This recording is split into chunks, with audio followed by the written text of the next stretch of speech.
M213.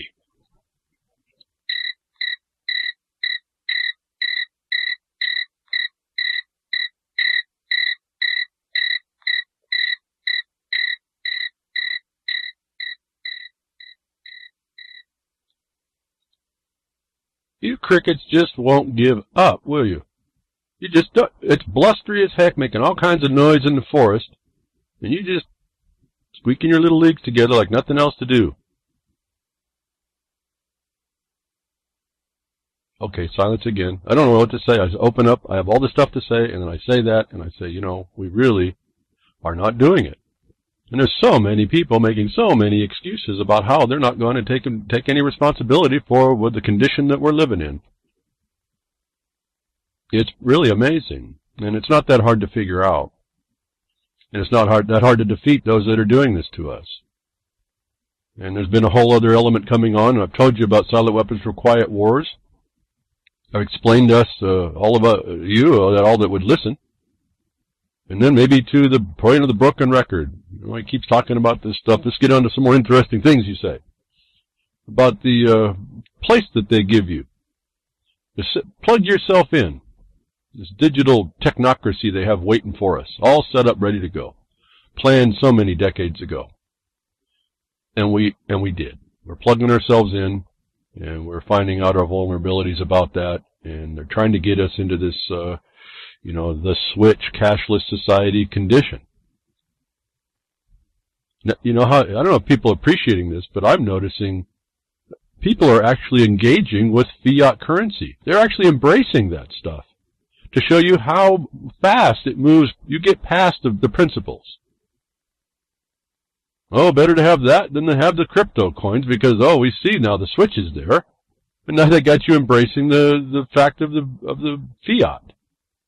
The fraud of the fiat, I guess I should say.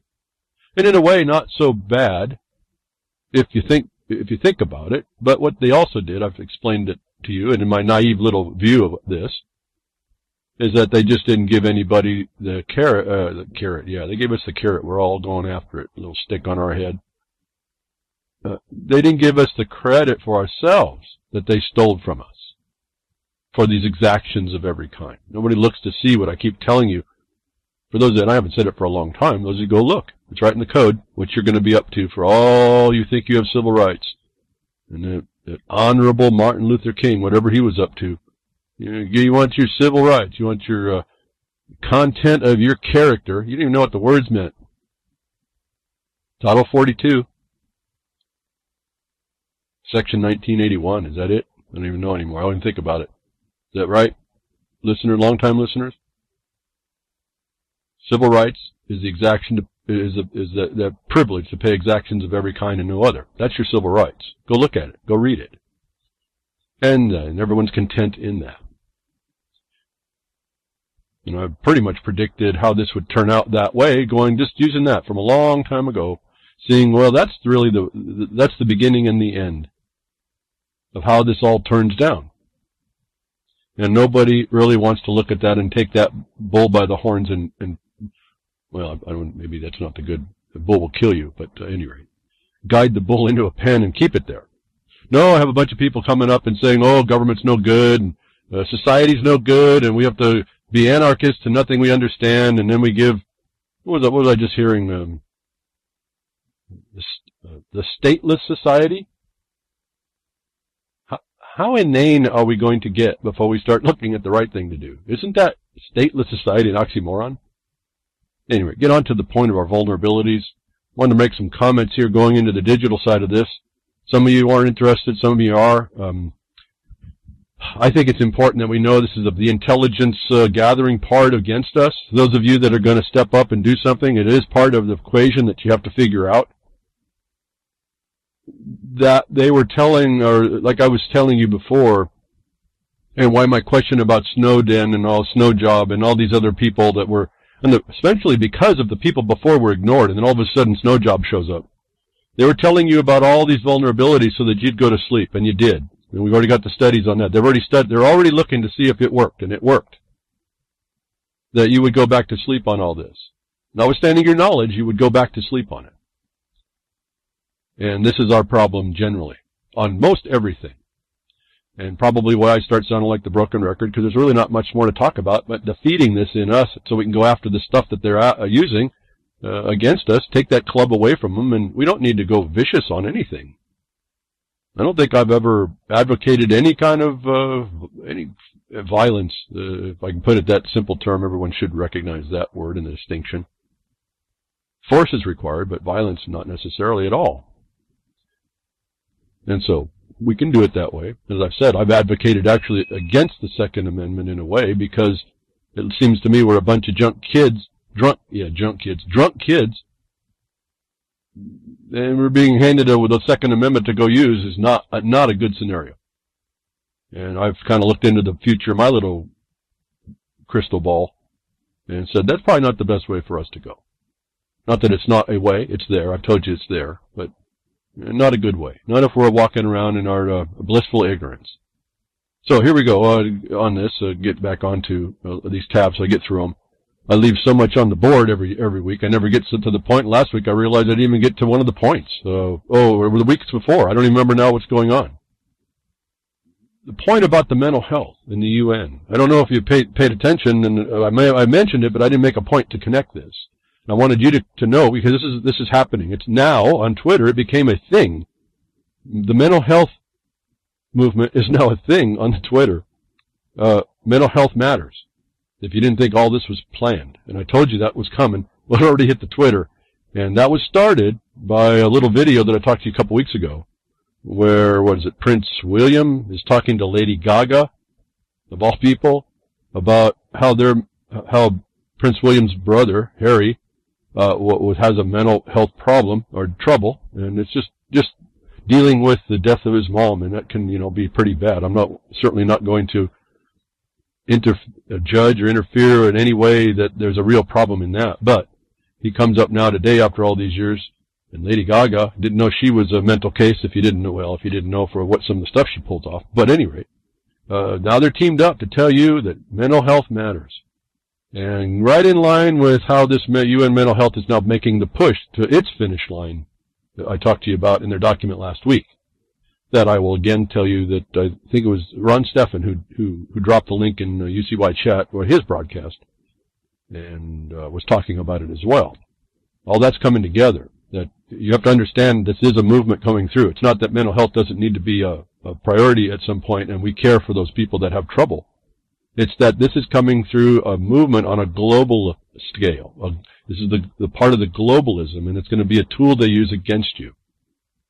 And so this is the things that we have to be aware of. And these tools that they use against us is like the silent weapons for quiet wars, where you plug yourself into the technocratic future. It's all been planned. It's all why it kind of goes there.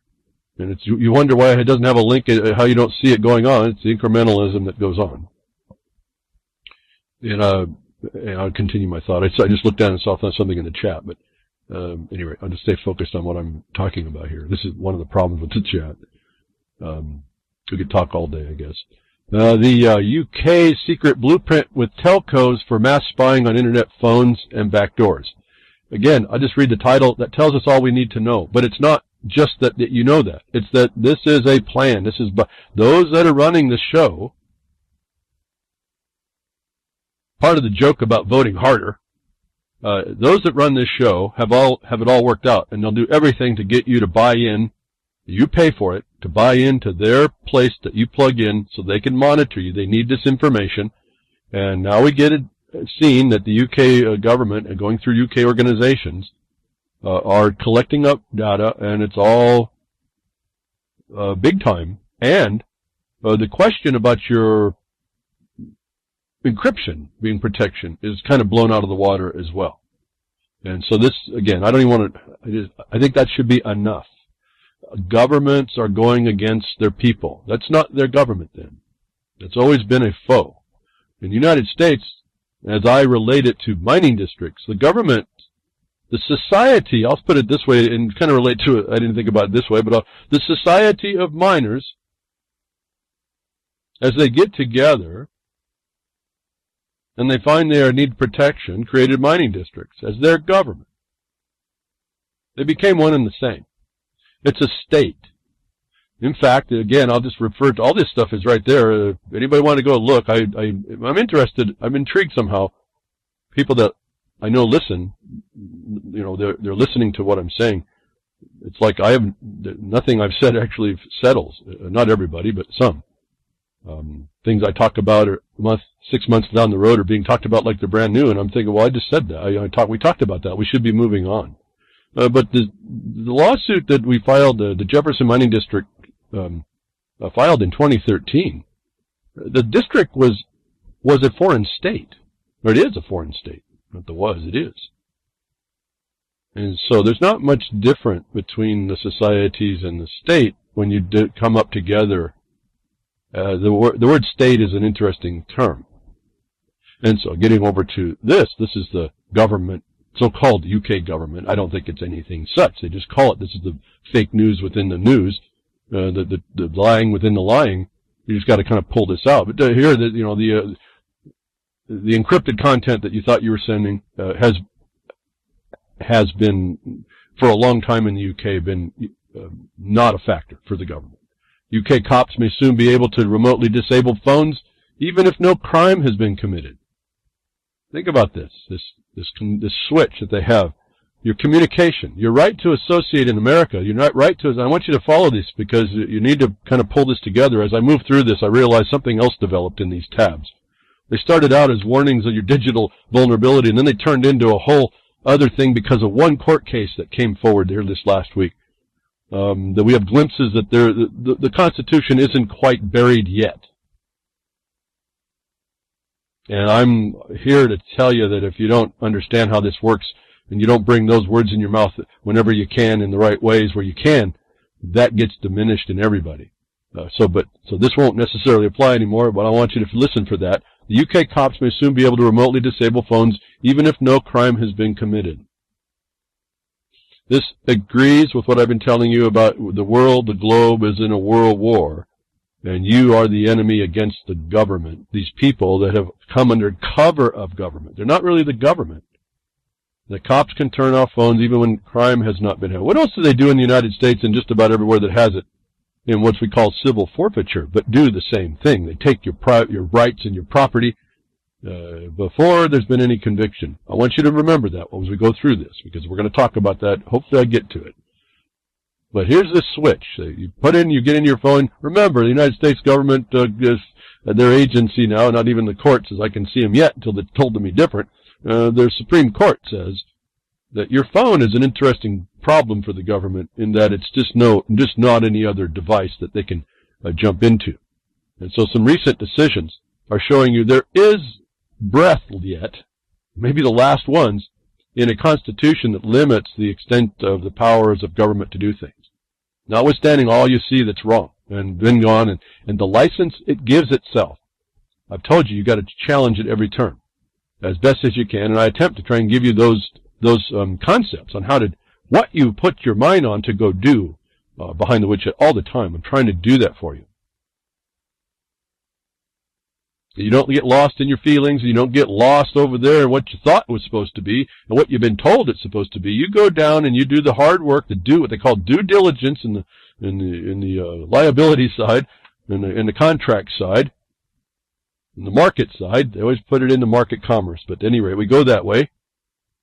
Contract not necessarily settled in commerce, but nonetheless, that's how your whole world has been adjusted right in front of your eyes. All you folks have been watching. But that's not the limit of it. And you put your mind on your due diligence that you have to do, because we can regard ourselves into property law here by due diligence. And you understand the subject matter you need to discuss as completely as you can find it. Not from secondary, tertiary, or sources or opinions, but from the people that you're having to deal with. Why? Because they've taken over your land. That's why. It has nothing to do with learning legalese. It has to do with learning that there's someone that took over your way of life and you didn't understand it, and the imposition under natural law is that you had to stop it. There's no excuse for that. So here they got it set up in the UK. They're telling you, folks, I told you this before, it comes out of the UK for everybody. You got to kind of look at the depth of that. Why? But UK cops may soon be able to remotely disable the phones, even if you're not haven't committed a crime. And this is how this has been going. So a little discussion has been had, and I'm going to just go through some tabs and read some source material coming from these things to give us an idea of the flavor of what's going on. Amendments to the law grant some pretty scary new powers to UK law enforcement, allowing them to kill citizens' means of communication. Quoting, I think, from the code here, law enforcement agencies can remotely disable or restrict a mobile home if it is suspected of being used for drug dealing or related to it, and in some cases, regardless of whether a crime has actually been committed. According to legal commentators analyzing this law, the law enforcement isn't being given a kill switch absolutely, but it's being given the next best thing, the court order.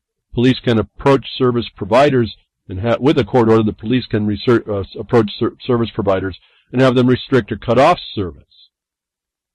But we know, and we know this by, if we didn't, more than opinion, we know this for fact, that the Bar Association and those judges is looking to impose a global order. It says it in their document, so this is not even my opinion. I'm not going to waste more time talking about that. I talk about that pretty extensively. Again, not my opinion. We're beyond an opinion here.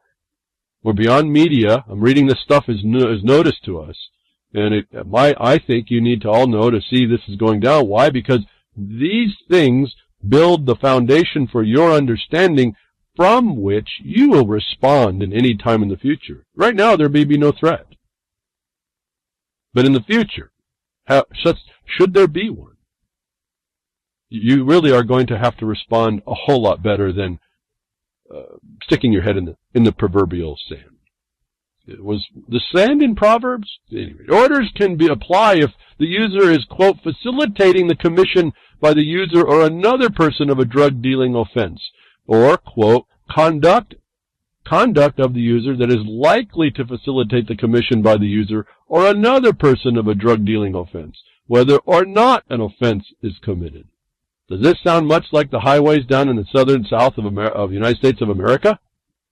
See, this is all right there in the same type of venue. But here, okay, so there's a bunch of legalese that you need to understand how they're getting at you in the UK. I don't see it any different than already being implemented in the United States. But here it's being now seen that the government thinks it has the powers to do this. And what do? They tie it onto something we know there's a global war on. Well, they make these global wars to give you vulnerabilities, and no one says anything about it.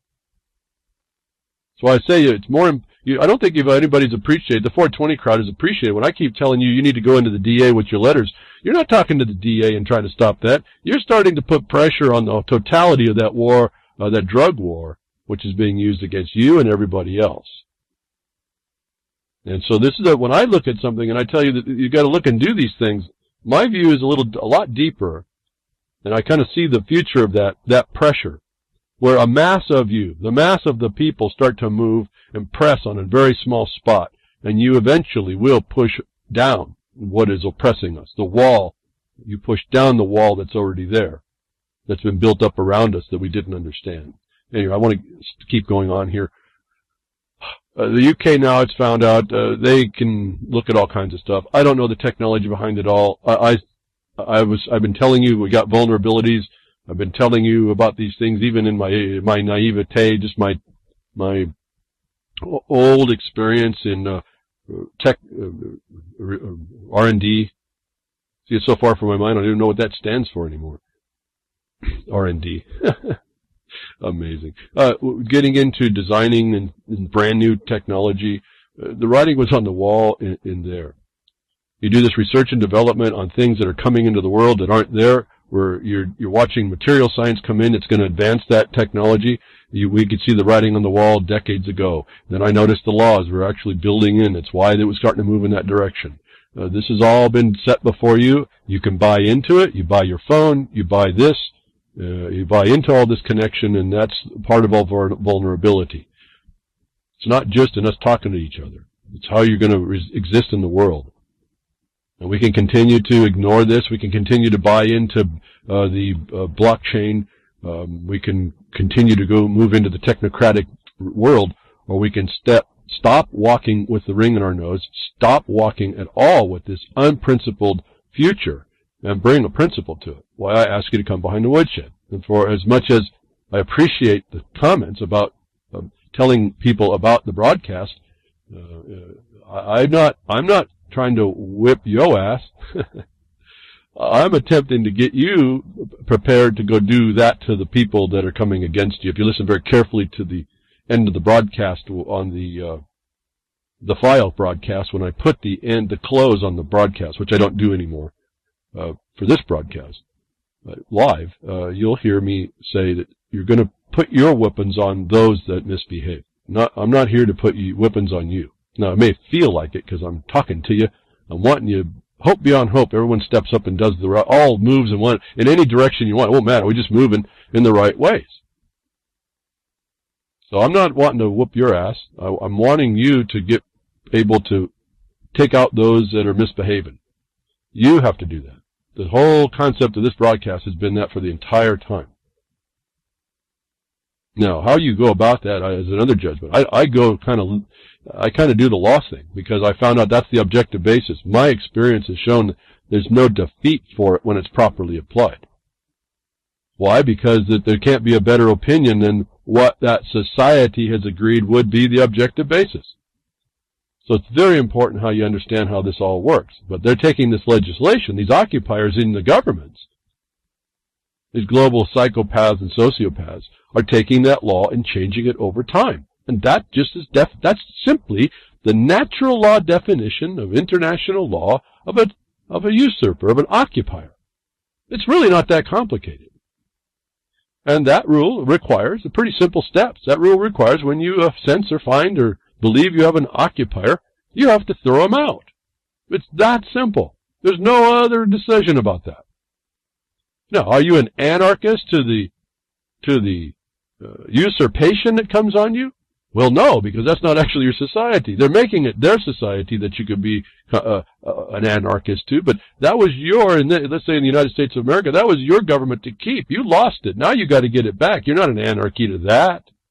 That's not a legitimate government. They say it's de facto. Everyone uses these words, doesn't understand what they mean, or doesn't understand what that means to them as far as an obligation and duty. I'm just fascinated more than anything else, I think. I get disappointed a lot. But it's fascinating to watch people use words and terms, and as they use the terms, I'm just looking and saying, well, you may not really know what you're talking about here. Sounds good, but there's not going to be any traction. So I try to bring the belt to the traction here, so that you understand and get the example of where it is you're going to be doing your own, such that you will, and we have to. It's not my choice. It's not my decision. It's not my rule. So the UK government's coming out, all this, this whole matrix I've been telling you about, the quiet weapons for quiet wars circuit that they get you to plug into. There's your voluntarism. Once you've done it, it's over. They get you to, it's controlled. It's been made up. This is all proving all that concept out. The hijacking flaw that lurked in Intel chips is worse than anyone thought. I wasn't going to talk about this when I noticed something. And I think there's a few people that listen to me, or even reallibertymedia.com network and chat, that do technology deeper than I would ever consider at this point in my life, but that are involved much deeper, that may need to understand this. There is apparently a very serious flaw. They're apparently making a patch, but you need to know if your system is in this. A remote hijacking flaw that lurked in Intel chips for 7 years was more severe than many imagined because it allowed hackers to remotely gain administrative control over huge fleets of computers without entering a password. Now, I'm just going to stop there. For all of you that don't know about it, doesn't matter. Those that you already may know about this. If you don't, I'm calling your attention. For all of you guys that have fleet, your fleet IT, if you know anybody, you might want to get in touch with them. Now, remember, there's also planned breaches inside the Intel chip now. And malware, Windows 10 malware wants to be the only thing that runs on those brand new Intel chips. But notwithstanding all that obvious breach to you, this is another serious one that affects complete networks. So I just wanted to pass that on. Those of you that are really slick, you'll be able to find this on Ars Technica. And if you can wait, then you'll see the link in the Blogcaster when I put it together. Another thing to be careful of, and this is how you got to look out as you're working through in this digital world. Again, this is all made up. We're going to find out what this is. I find very interesting little inserts in these stories too. As I tell you, just one paragraph can kind of unravel the whole thing for you if you know kind of what you're looking at there. and at least in a quick way. Stop using unroll.me right now. It sold your data to Uber. Tucked away in a rollicking New York Times profile of amoral Uber CEO Travis Kalanick is a tidbit about unroll.me, a popular service that aims to rescue your email inbox from unwanted newsletter and promotional messages with an easy automated unsubscribe service. The problem is Uber's been selling you out to advertisers, and you should not be using it immediately. And I see Grimmer in the chat, in the Real Liberty chat. Yeah, this is not a flaw. None of these are flaws, actually. They just got caught. So I appreciate that, Grimmer. Yeah, I mean, I can't say all that's in my mind. I just say what's in my mind and move on. But there's so much to say on all this. It's to reinforce the fact that you've been had. This company's third party to this technology that's already hacked. I told you, big data. This is all big, all this digital thing, all the services you get through the computers. It's all going to be tied to big data. They get their money selling. It used to be a big deal. It probably still is. I've been so far away, I don't know. When you had to get mailing lists, when we used actual printed labels for envelopes, those were big money for companies that kept these lists. And you would make these lists by every registry they could find, because we weren't tied together on the internet at that time. Every list they could find, the companies would collect all these names and addresses together, and they would sell these names for your cold calling or selling and all that stuff. And it used to be pretty pricey. That's where it's kind of was, and now it's gone into digital. It's just so much quicker to do all this. That you get into these digital things, and this whole thing is set up to do the big data sale, data mining to sell, then data mining to interpret. And this is where we start getting, the government starts to do it when we get this pre-crime nonsense, that they put their AI, these made-up math algorithms on to determine whether or not they can tell your mind and what you're going to do in the future about who you were just walking by and how you were communicating, or who you just communicated to, or about what. No analysis on whether that could be a joke. I don't know. Can a robot tell a joke? Can a robot laugh at one? Well, Barman does, so maybe I'm off my mark here. Go ahead, get in that RLM chat and what do you put in there, Grimner? You make Barman laugh. I guess Barman has a sense of humor. Yeah, so you can do this really clever programming, but can they really tell a joke? Can they really take a joke? I don't know. And so how do these people gathering this data can really interpret some of the nuances that makes you who you are? Is amazing. But they are doing it. They're stealing your stuff without really telling you, and they hid it underneath. They hid it underneath your user agreements. When you click on, do you agree with all this? So anyway, just word to the wise. This is just one program. I'm sure there's just thousands and thousands and thousands. Just like you would find in all your phone apps that have all different types of capacities. They're using all these fantastic technological things to do amazing things, but it's all to big data you into submission, into control, into mind control, to setting up your future, the one they want. Beware phishing emails posing as Google Docs invites. Be careful of when you click on things, you really have to know where they're going, but these people are getting very good at hiding what they really are. Beware of phishing emails posing as Google Docs. Oh, that's right. Grimner is saying it's ROFL. If you get into the RLM chat, Barman will laugh with you if you put in ROFL. And it is a clever bot, Grimner. I think it's pretty funny. That you can have things, these computers do funny things and do things, and I found that out long time ago. You can get pretty clever, and you can make machines do things that people can't really conceive they can do. But beware of phishing emails, because as you know, they'll make a Google Doc now, and I'm really despising Google. I have for a long time. For as much as it's always the good with the bad. It really bothers me when people do this. But that's not, I just try to stay away as much as possible. Those of you that are hooked in, be very careful. Wanted you to know, really just a PSA type thing as we go along. Now, let's go to this information, this big data, that it means commerce. And that means, and everything you do, I've told you this before in other areas, everything you do is reduced to a monetary value because this is a commerce world. And you think you get back over to what we call natural law? Yeah, they got you on that. The natural law was a usurpation and occupation. They brought your natural law through there.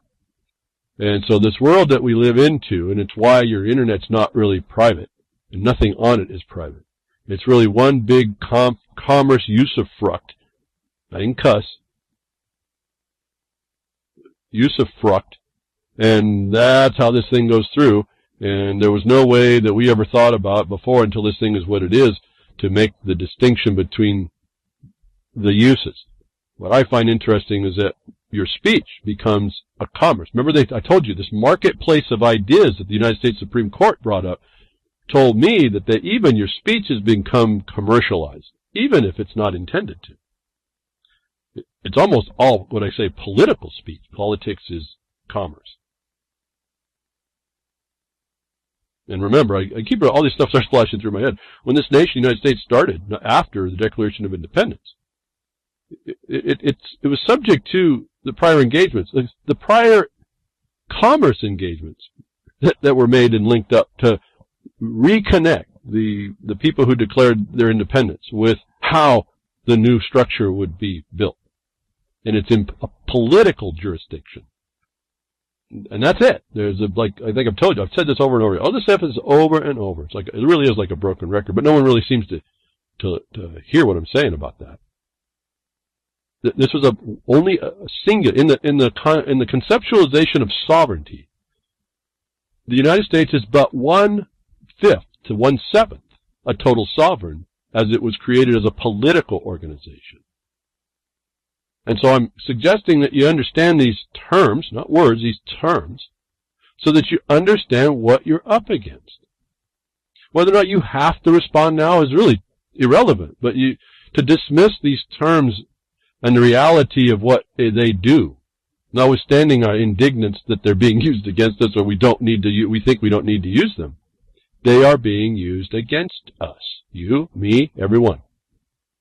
So all this all comes through a commerce attitude, and here's where we start to see about your speech. And it's brought up an interesting conversation in my mind, at least very quickly, about what they're doing in all this. That to show you about all this stuff I've been talking about, UK and all this stealing and all this wanting to get in and control you, and the government's angle on it, and the corporate angle on it, which may be not much different between government now and corporation. But I'm not all weirded out about the fact of a body politic is a corporation as well as a corporation. A legal entity can be a corporation. It's an aggregated interest with one purpose. And you should see the problem in that, because even in corporate structures, when you look very carefully about this aggregated interest, there is majority holders and minority holders, and there was a rule developed that said that minority holders aren't going to be prejudiced by the majority, even in a corporation.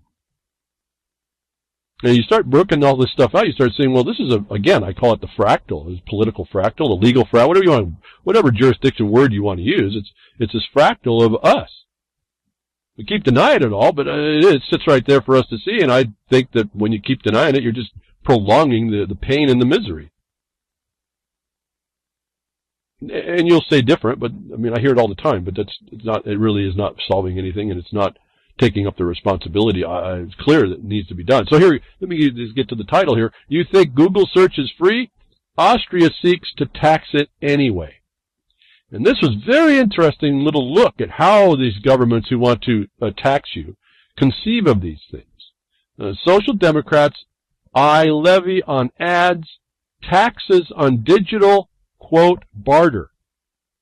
They view your giving up your information as a value that is taken on by the government the internet providers as having a market value from which it's in trade, from which the providers derive a profit should interest you about your so-called free speech, your freedom of expression, at the point of a government looking at it.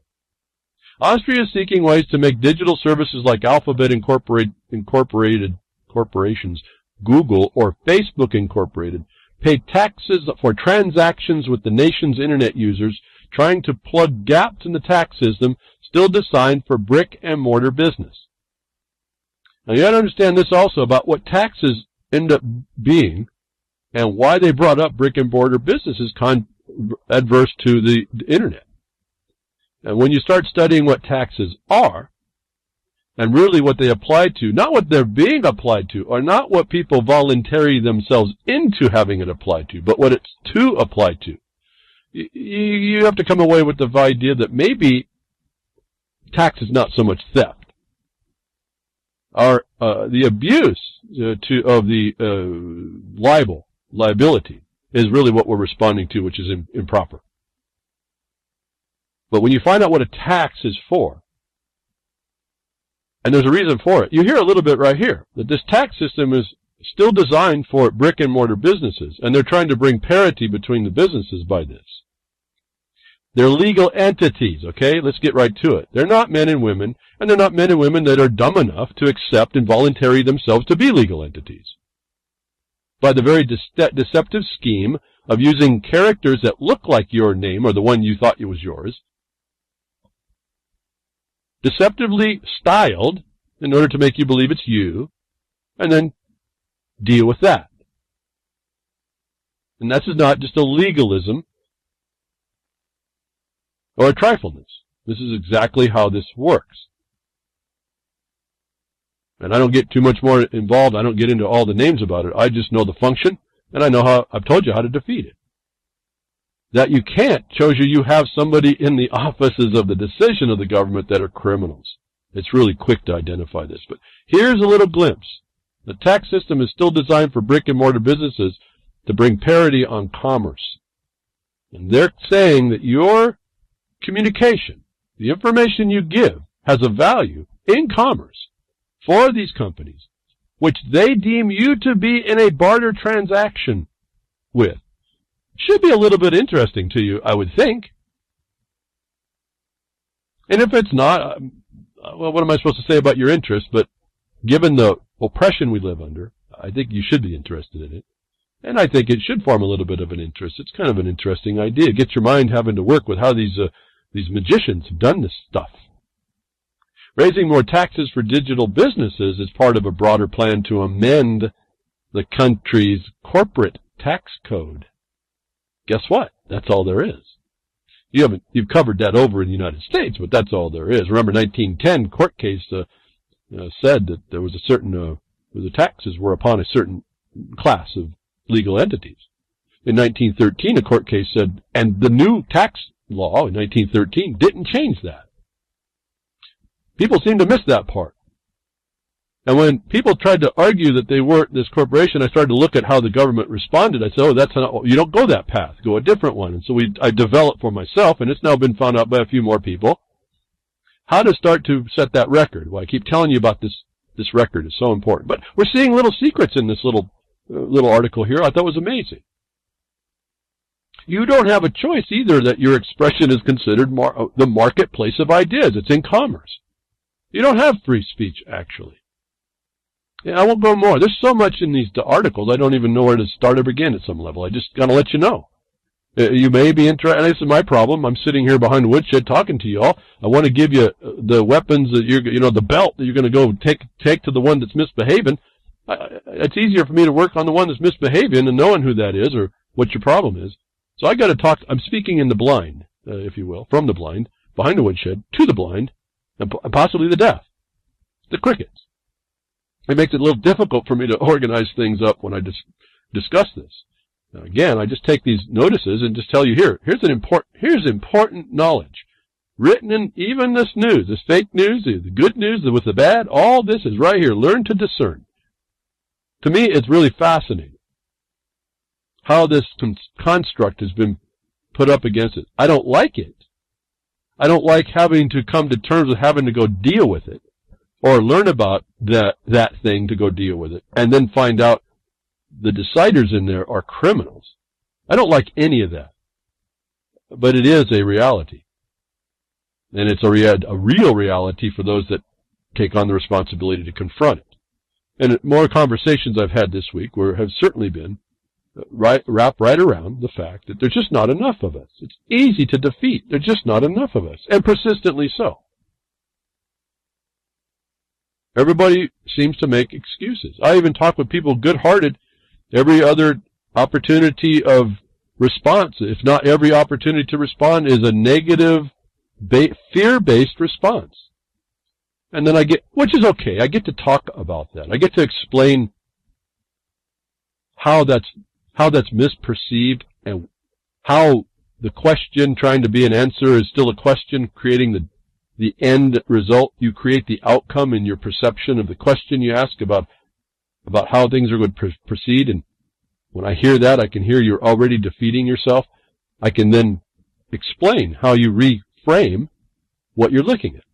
And a lot of that reframing comes from an ignorance to not know you could reframe or what to reframe your situation to. As I help people and I ask simple questions, and the work that comes back based on simple questions evolves and it develops fascinating proofs, confirmations, and directions, more importantly, for people to resolve their problem. It now becomes no fear whatsoever, an absolute action, on point, on focus, with the black and white, all objective basis that absolutely no one can argue against. And when they do, you know they're a criminal. It's pretty simple and fast. But I hear people respond in a question and in a negative, and from fear. And that I'm noticing is from a lack of knowledge of the tools, I would say, maybe to keep it simple here, the tools available. And if you're proceeding in a if something, then you're not proceeding in a knowledge. It's the starting of a question, and you haven't resolved the question. So getting on, continuing here, as I keep moving back and forth from how important this is. This is getting back to this taxing, very, very interesting disclosures here, I would have to say, about Austria. Well, how it characterizes something to give it authority, these people thinking that they're government, to bring this taxing power. But within that, how I can show you, as I just did, that means that your so-called speech is actually a market value. It's not free. It's been monetized. And it's been monetized by those that take license because you didn't say, wait a minute, that's not what I did there.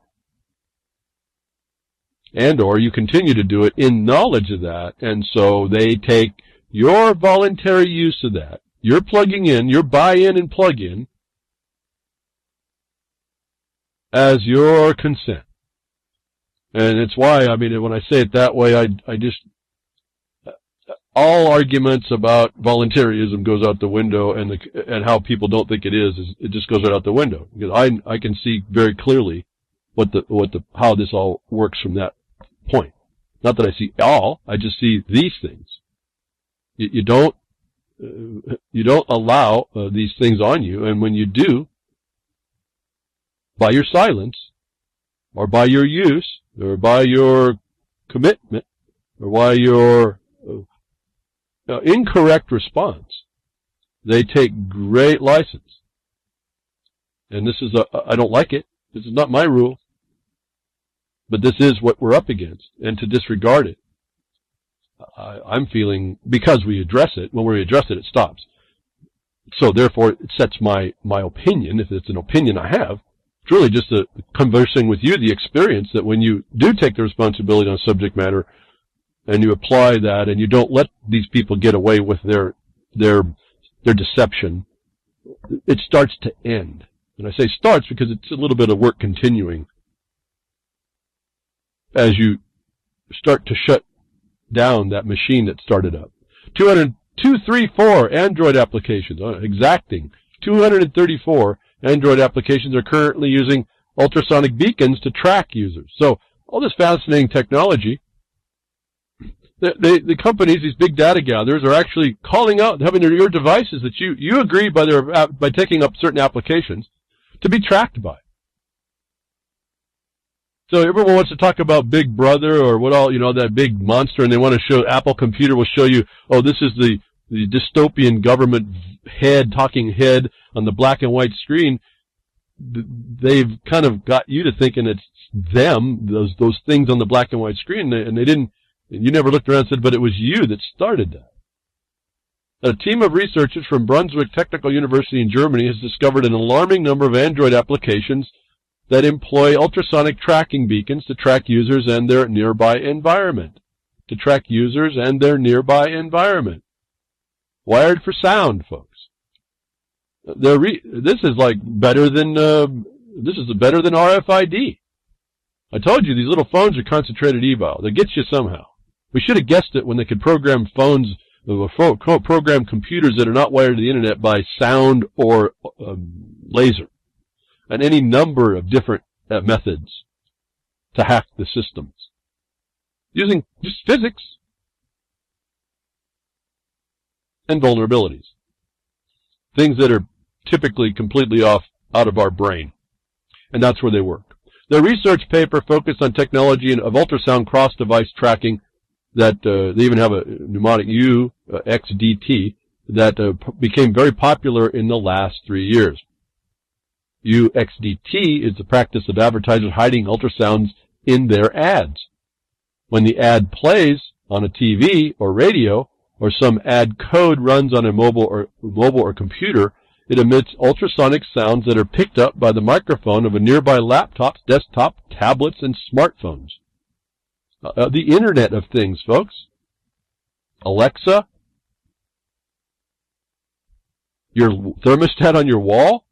SDKs embedded in the apps installed on those devices relay the beacon back to the online advertiser, who then knows that the user of the TV X is also the owner of smartphone Y, and links their two previous advertising profiles together, creating a broader picture of the user's interests, device profile, home, and even family members. They go on to talk about all this stuff. If you're outside going down to a business and they've got computers listening and the ad is playing, or you're listening on your phone, or some of these beacon advertisements come out of your email, whatever, they can track you that way, and they give you, this is like why they would maybe show you a screen that has you and what you were interested in just a few weeks ago, a few steps down, you lollied in front of the sports shop and looked at a particular rod and reel, or you're in front of the shoe store, and next thing you know, 3 stores down, you're looking at those shoes. Buy this. The beacons communicate amongst each other in the Internet of Things. In ultrasonic, as you most likely can't hear it. Now, certain ultrasounds I used to be able to hear. I haven't been around to test it, but they were irritating to me. Maybe that's why some of these TVs are irritating to people. They irritate me to no end sometimes. And so this is a sound that's going on you can't hear. It's just frequencies that are coming out. But so anyway, these beacons are in these apps. You go ahead, buy in and plug in, folks. There it is. It's tracking you around, building up the big data to follow you and follow your friends and make your associations for you. Now, let's not get too far from what the problem with also is. The cops and the government are doing the same thing. And that, I told you a long time ago, then you get some cop that don't like you or decides to he wants brownie points and merit points because he wants to be on the plunder of the month poster for that month. He wants to make you his object. He starts to take all this information and he makes up a story about you. The evidence of all this placing you at the scene of the crime, or the fabrication of a scene of a crime and putting you there, I've been telling you for years. It's just being confirmed here and there. This is how they're going to put you someplace. Tasers will use police body camera videos to anticipate criminal activity. There's a whole lot in that, just that title, folks. This should scare you to death. What I just say, the government's using this information. You can't talk to a cop now. They're probably going to be wearing one of these cameras, the Taser company. What do they want to do? They want to monopolize video information, facial recognition, profiles, all this thing to the police and sell it. Big data.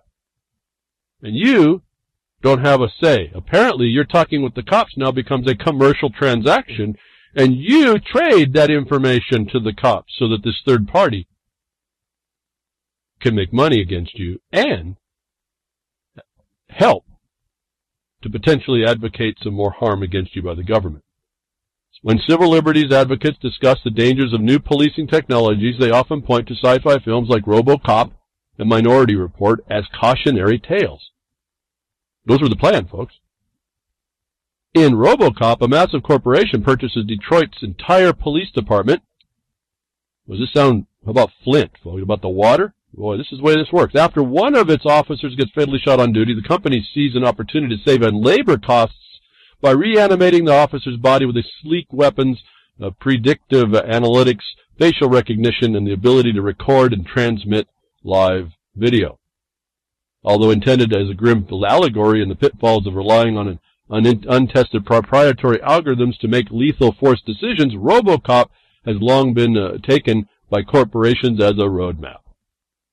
And no company has been better poised than Taser International, the world's largest body camera vendor, to turn the firm's ironic vision into earnest reality. So they go through and they tell you about this, all this stuff they're going to collect from the cops. They're actually giving the cameras. Remember, nothing's free.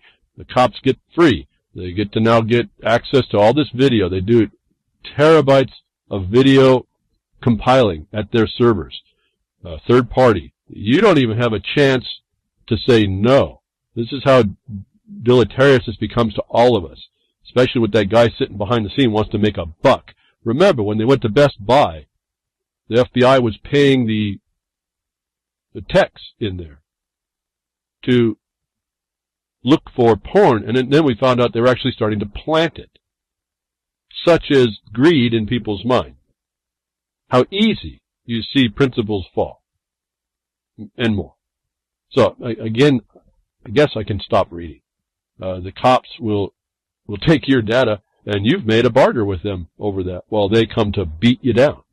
And if they didn't get to beat you down, well, they got you on some file in a third party that will take this and sell it to other people, other governments, other places. We'll use it for advertising. We'll use all kinds of things, and understand that this data is now, by that view of the Australia discussion, why that discussion is so important. You are in a commerce world, no matter, and they need to do this for some reason. I haven't figured out the actual right they have, but they do it anyway, and they're confining everything into this commerce connection. Now you don't have a freedom of association either then. And I'm saying this because under the Constitution of the United States, whether it's anywhere else, there is supposed to be a freedom from association. It's always the corollary to the affirmative. The corollary of the freedom to associate has a right of freedom from association. Now, it seems to be that's completely destroyed at this level. But, keep moving. Remember what I said earlier. The tattered Constitution still has a place yet, despite all we've heard about how battered it really is. The nail is in that last coffin, folks. I mean, it's just right there. So while they're also looking at your, getting this information everywhere they can, and these private corporations are just running roughshod. Again, I don't know if your mind ties all this together as I'm not even talking about it or not.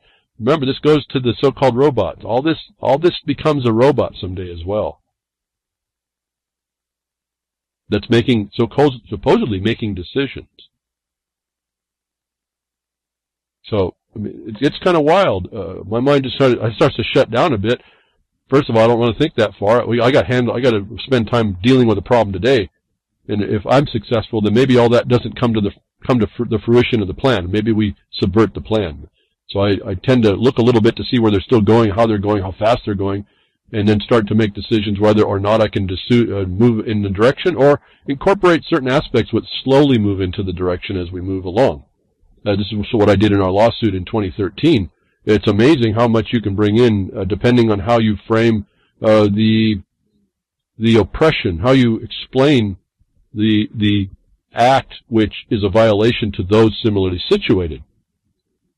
And I say that because that's one of the elements of an extraordinary remedy. You have to identify that those that are those that are similarly situated in the problem. And so it takes a little bit of thought here to work this out. And you can't do it on just an absent belief on what you think the world is like. You have to deal with what the reality is, whether you like that or not. It's what's in your face. Now, if you've been able to cloister yourself away and you need to lick your wounds for a while because life beats you up, that's fine. But at some point, every day that's going on, and you're licking your wounds, you're not really helping, and there may be something new coming along that you're not preparing for. At least getting your mind available into how to deflect it and give yourself more time in this scenario where we are being attacked, no matter how we do it, and we are being confronted by all this theft. It's right in our face under the color of authority. And so they're giving you another connection. So these associations have been monetized to say that when you give it up, you have created a barter which is taxable, which is usable by the government. That totally took away now your ability to have the right, not cost of it, but the right to associate or to not associate. And so this is what I want to point out is when someone comes to you, and let's just focus on the cops, and they don't really have a probable cause. They've been given license to do what they've done. They talk about community care. But when they walk away and they've gotten all this data now, and they didn't have an actual cause, they've just stolen a whole lot of stuff from you. Now, I'm going to hear a lot of crickets on that one, but that's in fact what they're doing. When they approach you, and they don't have actual probable cause, and then they do something that takes this value from you. See, I've told you have to reduce your whole life down to a value. If you go do damages, you're going to have to reduce your harm to a dollar value. It doesn't matter. Your feelings of your harm is not valuable. Not on your say, at least, for certain, and then only in the strictest of circumstances can someone else interpret that potential harm for you. And that's all reduced to actions and incapacities that are reduced to a monetary value. So you start thinking you put your mind in this commercial connection to the world, and it's hooking into you. The Matrix is not a movie. And you get to see better how this thing works, and you get to see how we've been violated and how often and where, and then and I look at it as all opportunities now to take these very things that they've constructed and say, but that was a violation under the objective basis. And you say, which objective basis? Well, that's here coming as I get to it. I might actually get to it. A couple more tabs away. Right now, so what do we do in part of this thing? We see we're infiltrated and surrounded, as I've been telling. We're digitally hacked completely, fabricating realities at every point to get us to buy into it. And that we either plug in or they plug us in. And we don't speak up in the first moment to say, hold it now, you couldn't go there, and then be persistent enough to stop it. Let's say, and I'm not saying that I would do this because there's other bigger issues that we could do, but it's as important to talk about. A cop stops you, gives you harassment, you realize they have one of those cameras, you go down and get a FOIA if it's federal, or a records request, a writings request from the state through those laws, those statutes, and you find out their record, you get their record, you force them to give you those records. You find out in the record that they give you that they have no probable cause. You monetize that value of that interaction, and you monetize what the value of that information they have, and then you monetize the harm for them gathering information and violating your right to be free from that and their contracts as unconscionable against you and their interpretation of your presence there as a value without your consent. Push that. See where that goes. It may not go far. It may go all the way. And that'll really depend on how you understand that system and how you attack it and how you get it out in front of the public. Why it's really important to get lots of people. So it's an option. I don't know that I would choose that right now. But we're giving the tools here. We're giving the evidence. It's going on in front of us, and we're given the evidence on how it is being constructed against us. That when you apply even the things that don't look like they're working, we'll say constitutional limitations. Here we go, coming in a little bit here. You're going to see that there's still vestiges of the response in the Constitution alive and well. How do we hide some of this information on the internet from these people? Well, I know there's going to be it's all digital, ones and zeros. There's going to be a hack for everything. But you can still throw blocks in. You can still do certain types of things. There's pretty smart people out doing some of this, and for the meantime, we still have tricks up our sleeve. Here's another one. A trick that hides censored websites inside cat videos. And I just want you to know about this. It's kind of interesting. It seems to me it's acting like tunneling, if you will. A pair of researchers behind a system for avoiding internet censorship wants to deliver banned website inside a cat videos. Their system uses media from popular innocuous websites the way a high schooler might use the dust jacket on a textbook to hide the fact that he's reading a comic book in class.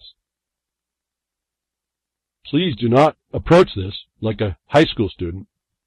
However, to the overseeing authority in the classroom, the teacher, on the internet, a government censor, the content being consumed appears acceptable, even when it's illicit. So, in trying to find ways to get information out or in or by censorship, someone's come up with a thing called sleuthing.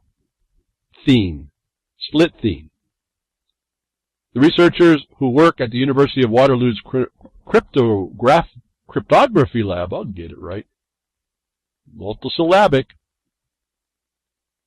the University of Waterloo's cryptography lab, named sleuthing after a race of aliens from Doctor Who wear the skins of their humans victims to blend in. The system uses a technique called decoy routing, which allows users to view blocked sites, like a social networking site or a news site, while generating a browser trail that looks exactly as if they were just browsing for shoes and watching silly videos on YouTube. So there's a super technology. They've looked at a lot of this, how that a prior attempt to do this failed. They've seemingly fixed those. It still requires that you still have to go through some servers. It still requires that it's like the Tor network. So you have that.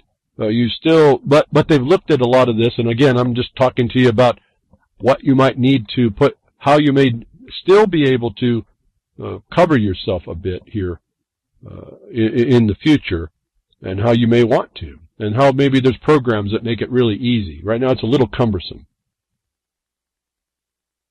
Now, I won't address the beacons, but it certainly would address you if you need to get out some information or get in some information that you can't otherwise do when the government has the ability to lock you out.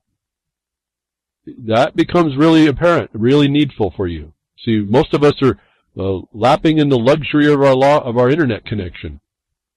Most of us won't understand about being cut off. Well, you understood it last week when I lost the router. That was it. They cut that switch. Well, it was a local power problem, but that's the point. All of a sudden, you're not listening to me. Those that still listen. Those that still want to try and figure something out. Hopefully do something with it. There's people working on how to go about keeping yourself somewhat protected, and how to overcome the things that are the telltale markers of somebody attempting to get information that's censored. And this works a little bit like the Tor. We've got Unix on the Linux distributions. Unix uses Unix gateways with Tor, double tunneling, utilizing the Tor network. This works through a browser in the same way, and so it would need help that you would become if this ever, I don't know what the popularity would be. I don't know the actual security of it. Those that could look into it may want to help to be a relay station. I don't know. I'm just saying that there's people out here. There's a lot of us that could be doing what we need to do in order to help each other do what we need to do. And that's not a question. It's already happening. It's just that we're not, overall, we're not enough of us embracing a lot of these things to bring it along and continue up on it. So, so this is a trick to keep us transparent. The Tor browser system works very similarly. It makes you look like any other browser except for your connection through the Tor network. In other words, they're called fingerprinting. They don't allow you to, in fact, they tell you don't touch a lot if you don't understand. Leave the settings the way they are. Even though I don't like Google, when I block Google, that's a fingerprint mark that someone else doesn't do, and that starts to build the fingerprint that I'm in there because of what I've blocked.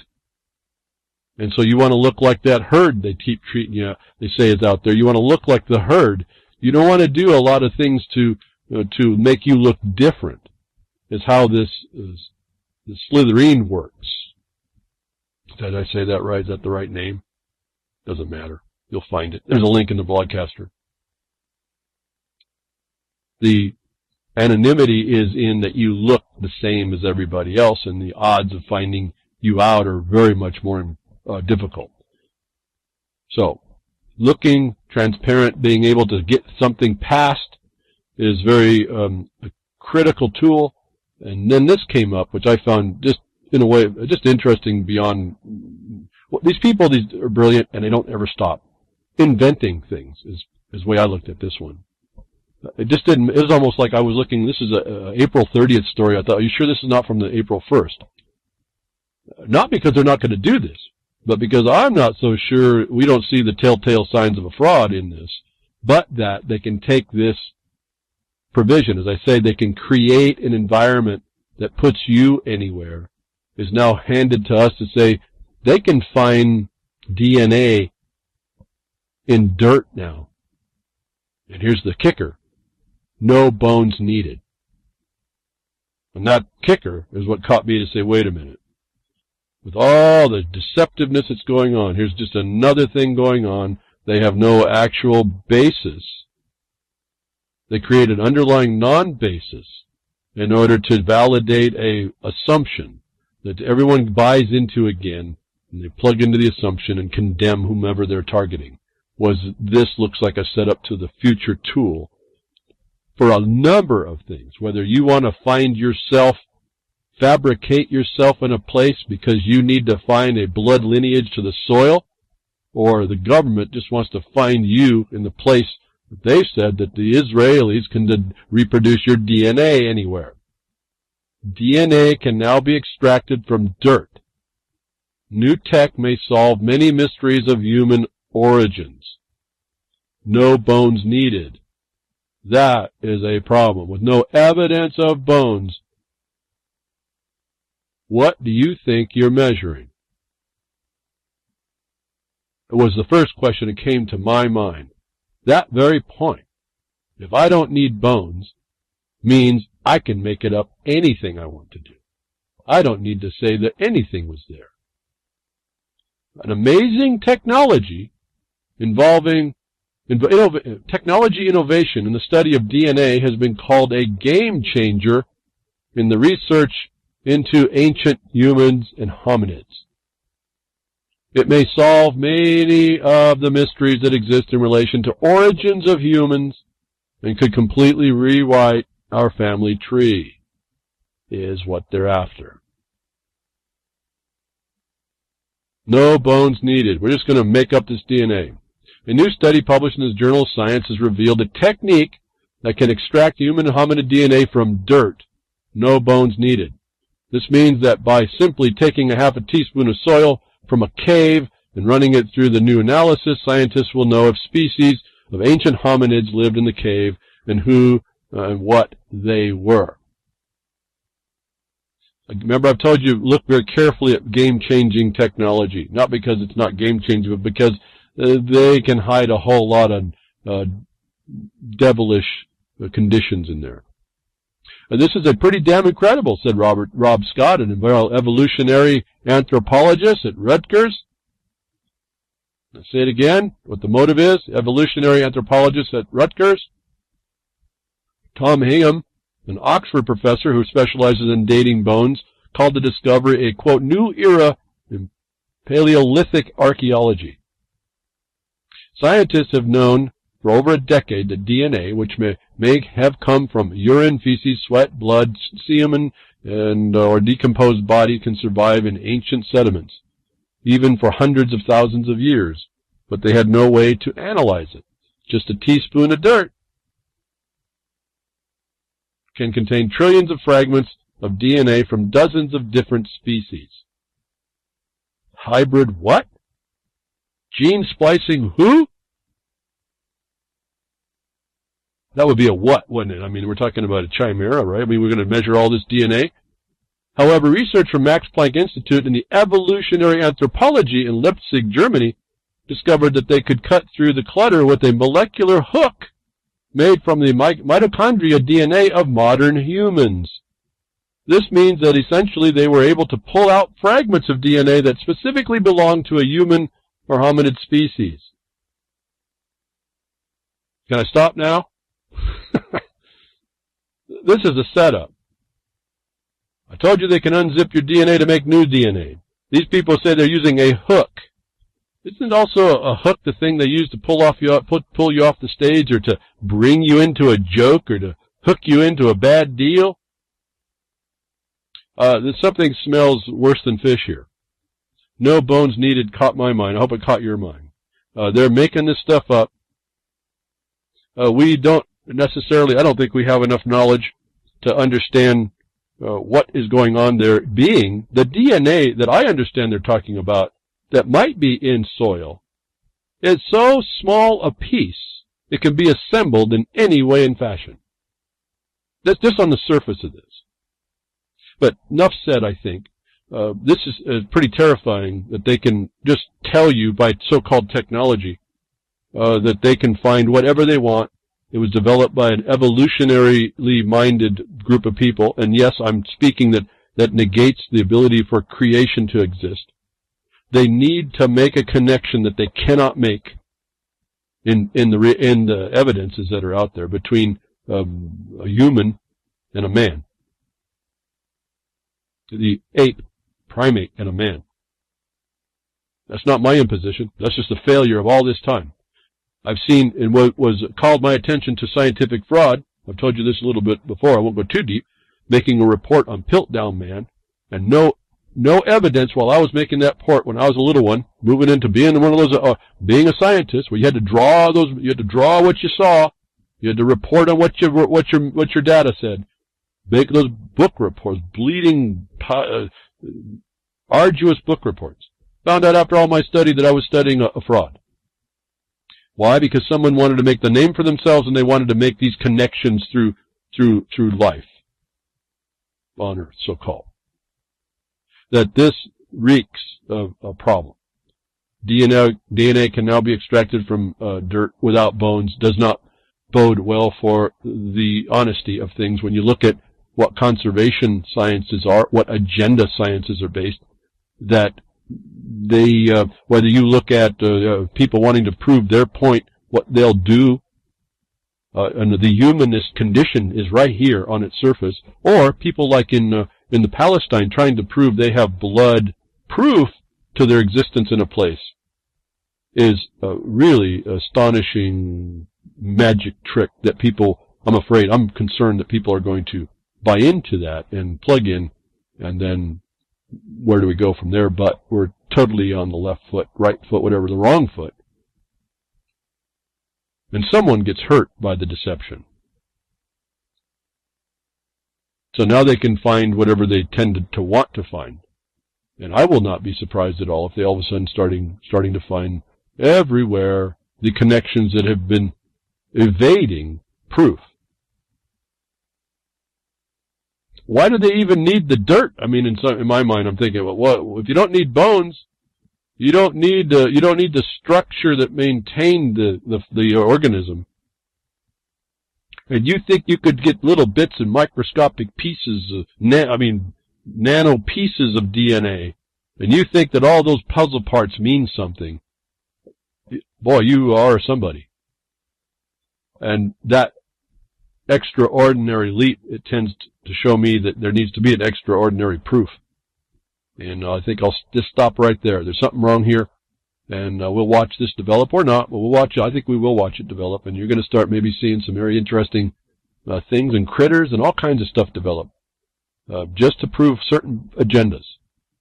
So, they make stuff up, they steal what they need to steal, they do it right in front of your face. We're so dumbed down, we don't even know what's up and what's down anymore. Those of us that try to make a principle are chastised or called names, which is fine. You can call me a name right off the bat, I know who you are, it's not a problem, but that also shows that also shows that we have a long way to go. If it's peace on earth, that ain't going to fly. Anyway, move on to evidence on property and how, we know it's ours or not, and what people are doing to steal it, to get around certain things to profit. It's all, again, a commerce construct. You're the beast of burden. You're going to work and you're going to pay the exactions of every kind. And there hasn't been seemingly much constraint on that plunder, except to this last week. And my whole view on this has been, why is this even a question? And then it is, well, it has been. Isn't that so sad? And in fact, we needed to come till today to find out the fact of what was actually going on in the past is still relevant. When I tell you about relation back doctrine and things like that, this kind of rings in my mind a bit here. There's laws that are antecedent certain concurrent agendas that supersede those agendas and prevail against them. Prevail against the attorney's thoughts, the court's, the general court consensus of where things go. The ideas that some man in a black robe can actually determine things in law and is not persuaded by other things has really been an interesting view in my mind that I don't see how people can even believe in it. But we do. We do generally. So here's a very interesting and powerful thing. Remember now, we talked about the UK getting in the back doors of the ISPs and all the big corporate companies. We have now here the chips. Intel had a problem. This is a software problem, I think, inside their chip. That's going to be patched up with it, letting the people have authorization. We have now the governments stealing monetizing your interaction as a trade, a barter of your information, your valuable information, as a monetary trade that they can tax on the other side. And then you have the cops going to take your data, which is your property at some level, underneath the cover of that they had to speak with you, totally violating your right to be free from the interaction, given there was no actual need. And then, and the disregard of all that, and then despite even indefinite detention, and despite even that you can be considered, as I've been telling you, they don't have the right to defame you and call you an enemy combatant, but they have. Comes this case. It's really kind of astonishing that it takes so long for it to come out, but it confirms that something's still working in this thing called the Constitution. And where this goes, I don't know, but it's really captured my view on what's now available. Not because I didn't think it was there, but because nobody was recognizing it, that this case gives us now the current view by the Supreme Court that the government officials are subject to, not you. The government officials are subject to, that you can say, look, this is what the Supreme Court just said about this thing. Victory. Supreme Court rules states cannot steal money from the innocent. You hear that? Supreme Court rules states cannot steal money from the innocent. Colorado, like most states, forces convicted criminals to pay court costs, fees, restitution after they have been found guilty. But the question arises, what happens when someone who's been found guilty has paid their dues and then has their convictions overturned on appeal? Do they get their money back? Not in many states like Colorado. But all that has changed after a landmark ruling from the Supreme Court of the United States. Now, I've told you, look at landmark things, look very carefully at them. Why this is landmark is beyond me to understand. This should not be a question. This same question is the problem with the producer and land grantees.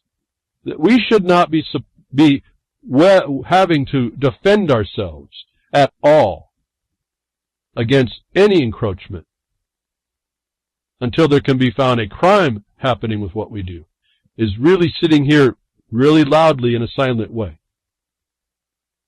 This little case is very, very interesting. And I think you need to look at it and parse it out. I think it's expandable by its principles being applied. The state not stealing money from innocent people sounds like a common sense right? Well, unfortunately, in the land of the free, remember I said it's the land of the fee, it was necessary for SCOTUS, Supreme Court of the United States, to step in and tell the greedy state that they do not have the right to steal people's money. Now, you just heard what happened. The people were convicted. They put all their money, almost a couple $1,000, and then their appeal went through, and they were found to be not guilty. The lower court was wrong. The court refused. The county refused to even after the plaintiffs won at the state level appellate court. The state instead insisted that if they wanted their money back, they'd have to file a claim under the Exoneration Act, forcing the defendants to once again prove their innocence to retrieve their funds. And this is where it gets really interesting as well. They're putting a hoop in the retention of your property. The plaintiffs appealed all the way to the Supreme Court, who sided with the citizens in a 7-1 ruling declaring Colorado's law unconstitutional. Judith Ruth Bader Ginsburg, of all people, it seemed to me, but nonetheless, wrote the majority opinion for the court declaring the Exoneration Act scheme does not comport with 14th Amendment guarantees of due process. Ginsburg wrote, why'd they have to go through the 14th? Because that's how the state's liable through the federal. So let's just get that little detail. Always, you got to understand how that works. So we're throwing through the 14th Amendment. That makes the rest of the Constitution applicable to the states.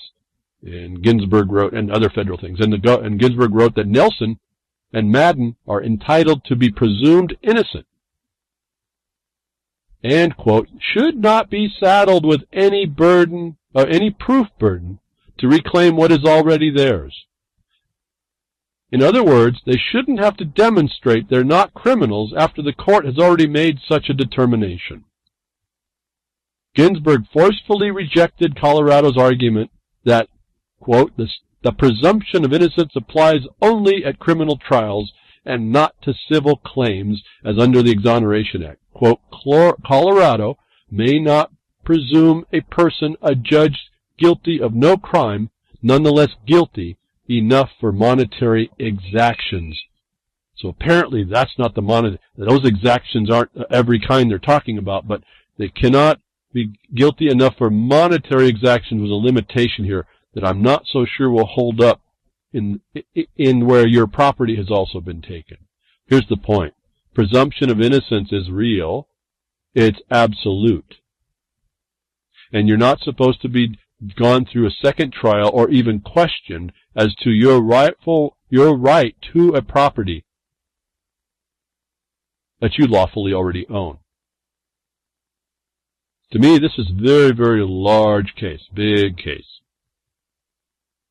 And now I'm really, my mind's been working because of what I do and what people I'm working with and helping. If presumption of innocence is absolute here, then it can't be tested by subsequent procedural requirements. When you are arrested and they steal things from you, do they actually have the right to hold that?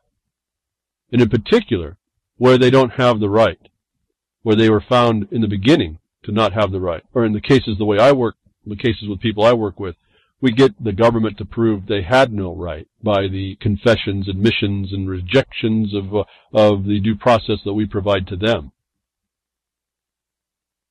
If the presumption, given the presumption of innocence is standard, those things that are not purported to be the fruit of the crime or cannot be stolen, cannot be taken before the conviction. This case was after, and where someone paid in, which they would have required under the, it's been imposed about paying in to even have to be able to make the appeal, they had to pay in as their good faith. Because your original court is really the court of original judgment, and that's the one that stands until overthrown. And so you're arguing against that judgment. And they make you pay up supersedis bonds or whatever money that you need to do to pay off everything to get your appeal to go. So this case is after the fact, and it was said government could not put another act on you to jump through hoops to get your property. To me, is very big. I'm advancing that I think it can be done ahead of time.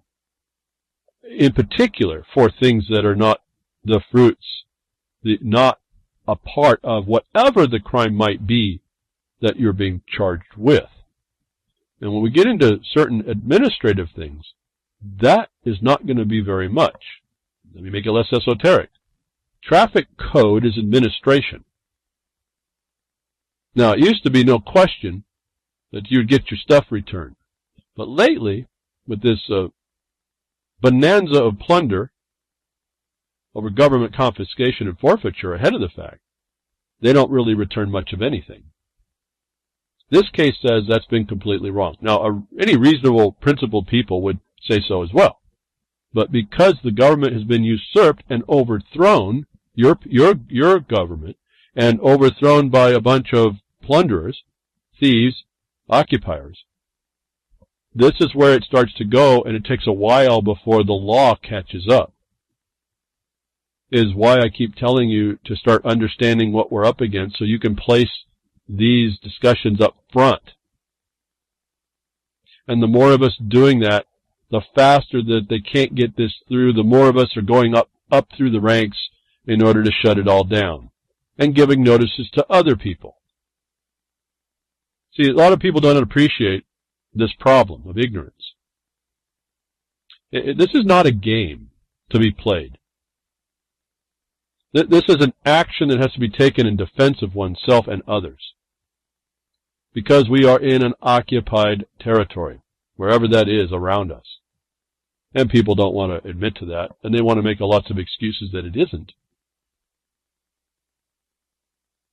Boy, people go far and wide to make excuses as well. I'm really astonished at some level. But there was to be law that ruled, not men.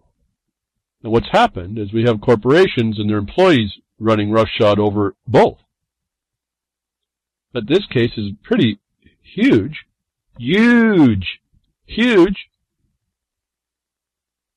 And what it can say to us if we start applying in absolute what it just said, what Ginsburg just said. The presumption of innocence stands. Your ownership of property is antecedent the government taking. You can't make people jump through hoops. That's the felony I keep telling you about under the color of authority. To maintain those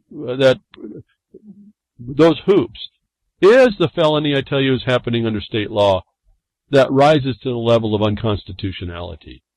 How bad it is, the government you call the government. These are just a bunch of plunderers, not in government. Because if this was government, they wouldn't be doing that. They'd be listening to the fact that you're presumed innocent and not stealing this stuff from you because they wouldn't be a bunch of thieves and highwaymen. This is where the idea of taxes, theft, has been coming from, and it's improperly placed. And this is my problem with that, is just it gets wrong ideas. You start thinking that, you start putting your energy into things that really aren't going to get anybody anywhere. And then they get the wrong idea. Because they start looking at the idea instead of fighting what caused the idea, which if they did, they'd then focus on the purpose, and they would refocus everything where it was supposed to be, and the problem would go away. Such as people and shiny things. As I tell you, the groupers and the schools that we send to flock in. The herd is a school of fish. And the hook. Remember the hook that they said in the DNA? They throw a hook out there. You can bite at that hook if you want. Supreme Court rules states cannot steal money from the innocent. If I'm presumed innocent before the fact of a conviction, and I interact with the government, I'm going to add you one more thing. And even admit any code in for anything, I'm presumed innocent, even in civil matters now. Can they be putting taxation on my property? Can they be putting penalties on my property? Can they be doing anything up until the time of conviction? This case says no. So everything that's been going on against people before that fact has been a unconstitutional theft across the country. And I'm getting something here that I don't talk much at all. It's in the code for the traffic code. That motor vehicle code, they call it it's traffic, it's commerce. If you go look very carefully at your insurance liabilities, you will find how it's supposed to work. And your liability on how it's supposed to work, not how they do it to you and how you accept it and no one argues, but how they're supposed to do it is that they can't put anything on you until after a court has adjudged you doing wrong in the accident that you caused damage in. And it might blow a lot of people away to hear this one. when you read very carefully on how it's supposed to work, that's when you go down and get your insurance.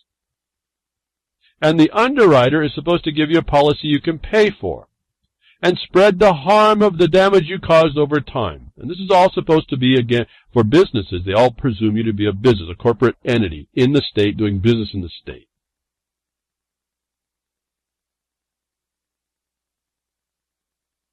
You're supposed to have a judgment against you before the state can do anything as an imposition. What's interesting about the way they have worked this is when you go back to the bankruptcy of the 1930s, this little imposition ends up helping to help businesses to not destroy them because they might have an accident that causes the damage they cause could bankrupt them as a business. And that's not good for business generally. That's what insurance was made for, to ameliorate the damages over time that are judged against someone for doing it, conducting their activities in such a way that caused the harm. Not like they have now before the fact. But that takes someone to go and read the statutes and understand that. It takes someone to do more than just say, oh, well, I can't get understanding what the government's doing, and understanding what they're doing means I'm participating with them. No, that's the rules that the people that are coming against you are supposed to honor. And when they don't, you have the means by which you explain the how of how they caused your harm. And until you're willing to do that, then you're walking as an accessory to a crime against you, and you have volunteered your view that it was okay for them to do that to the harm they caused if you don't do it correctly. That's not my rule. I'm not making this up for my sake. I'm telling you there's a reality about how easy it is to forego what our rights are. For everybody that wants to talk about all their rights, I'm not so sure that many of you actually know how they work and what they are and how to, again, get that remedy for it and what it takes. What, as a society, what we've done to allow that, notwithstanding the occupier.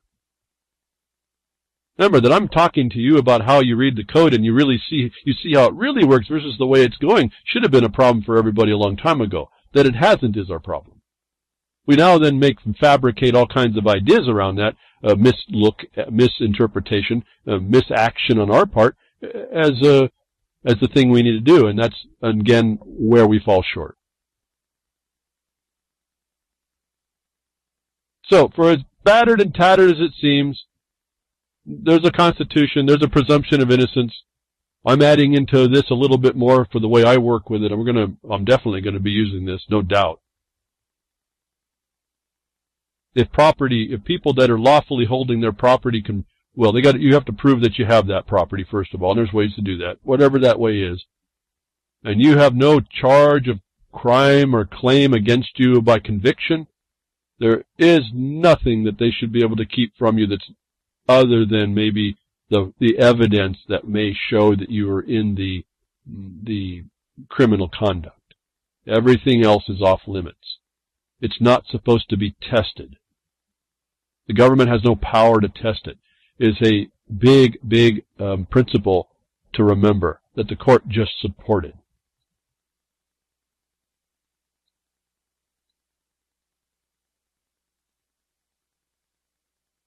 I'm pausing here because I just looked at my next tab, and I had a neat way to jump across to this, but it escapes me, so I'm going to have to do it cold. We're going to jump from that big deal right there and change gears just a little bit. Not too much off the DNA modifications and the things that they create, and how willing agency is willing to throw things in, how little y'all are willing to write letters to stop it and make comments. In fact, there's two big ones that Trump made some executive orders now that forcing the government, the agencies, to go relook at some actions that are huge. And so we're all of a sudden have a whole lot more work to try and do in very, very short time, which throws off again the wrong that has been done, or at least gives us an opportunity. As I told you, we're looking at a very narrow window with this guy on how to get back some of this stuff and be ready to take advantage of anything that falls our way, and it's doing that we're attempting to bring back those lands and those things that the agencies have stolen because they listened not to reason, they listened not to law or potential harm or impact. They call it impacts. But they were kind of having the revolving door of industry. Stealing here, you're not innocent here. They have the presumption of innocence at what they do, but you are deemed to not have an innocent protection device. A rough way to get to this story. Field tests of GMO algae spark outrage. That they're going to pollute your world with GMO-modified algae, of all things, another base life form that has the ability to change its DNA almost at will, whatever it wants to adjust really quickly. The study was just done that, in fact, this algae can't be trapped, so that it won't interact with the world and won't start to potentially modify other algae. Now, this algae has a good start. You know, the best intentions are the best. What's the end of that phrase about the intentions, or the path to hell is paved by good intentions? Scientists from the University of California, San Diego, and Sapphire Energy released results Thursday from the first open pond trials of genetically engineered microalgae. The study, along with research and development of genetically modified algae for biofuels. I'm going to interject. Remember, this is all part of the carbon problem. This is all the fiasco that Al Gore apocryphal has started in climate change and all this nonsense that's been going on. This is what they're doing this for. And again, they're all public-private partnerships in all this. Remember, these universities are agencies of the government. They're government. You got to keep, remember, I mean, you really got to keep plugging in these points, because this is very serious connections to harm that they're not supposed to be doing that they do because everyone's crickets. That the least of us working is not quite enough, but to call attention to it and to cause them some trouble, but not necessarily to stop them. Because here we have environmentalists, Friends of the Earth, which are probably not friends at all. They're a conservation group, and I would put them as an enemy. They also see the danger in this. And so I'm not going to defeat and come contrary to that inquiry, at least, that wasn't done. The study, along with the research and development of genetically modified algae, you want to go that way? Algae, for biofuels, is occurring ahead of adequate regulatory oversight, including the United States Environmental Protection Agency's process to establish and update regulations for genetically engineered algae to protect human health and the environment. Well, folks, those policies right now by executive order of Trump are under question. You have you only got like a week and a half left to drop in a comment to open it up, and I'd say, tell them you didn't get enough time. We just found out about it. It's almost done. That you get to jump in and tell them the process, their regulatory agendas are not actually sufficient.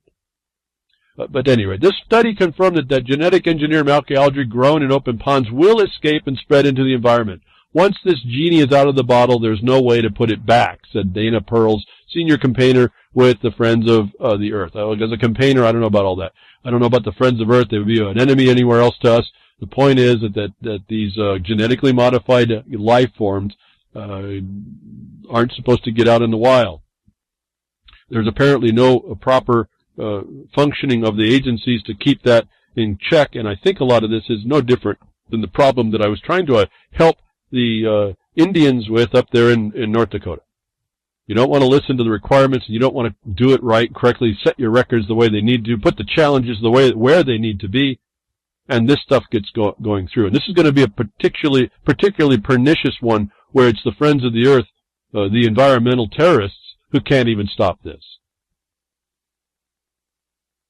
And so I'm finding an interesting alliance that may be being built, no different than this year now. You hear for all the so-called leftists, the Antifada that would have been last year counter to the Second Amendment. They're all picking up their guns now, and they're seeing the value. They're seeing the value in the Second Amendment to go shoot other people that are against to shoot other people that are not in their opinion set. Completely a contorted view of the world, but there it was. Now they agree. Now the people that were anti-gun are now picking up guns. That's how stupid we are. That together here we have a common problem in the people seeing that these GMOs can't get out in the wild. They're just not able to do that, and we feel that we're going to be safe in any regard. Remember, the algae are what most likely create the bulk of the oxygen created in the environment. You start messing them around and what they're going to be doing for biofuel. It's not about the biofuel. It's now what are they doing in the biosphere and altering their contribution to an atmosphere that the nature got us here, that we live by. The thing, who thinks of algae and air? I don't. I take breathing for granted at some point. I learned not to, but my point is that you take a lot for granted. This is one of them. This is a serious, serious threat, and it's going by the wayside. And I'm suggesting to you here, no different than we have the right of innocence. I'm thinking we need to, I've told you before, challenge the right of innocence on a corporation to do something, because we have the right to not associate. That's in the First Amendment as well, the freedom from an association that you can show could do harm. They call it impact, so you got to use those terms. It's not I didn't make it up. That's what you have to do. They also have a problem when they do these things to comport with NEPA, and that requires coordination. So now you get your county involved. Every county, everywhere. How do you know this algae is going to be contained? All of a sudden you get some nice big storm, the low pressure system winds up, turns into a dust devil even, and lifts this stuff out and moves it down and into the atmosphere. And now it's sitting in your ponds, building and killing off the algae, changing the algae there to do something, and all of a sudden now it's altering itself to the environment it finds, and it's going to survive, and it doesn't care. It doesn't care what it's planned, what was the chimera that it was planned to be. It starts affecting your health. It starts affecting your environment. And this starts getting us back into, we better take control of this or someone else is.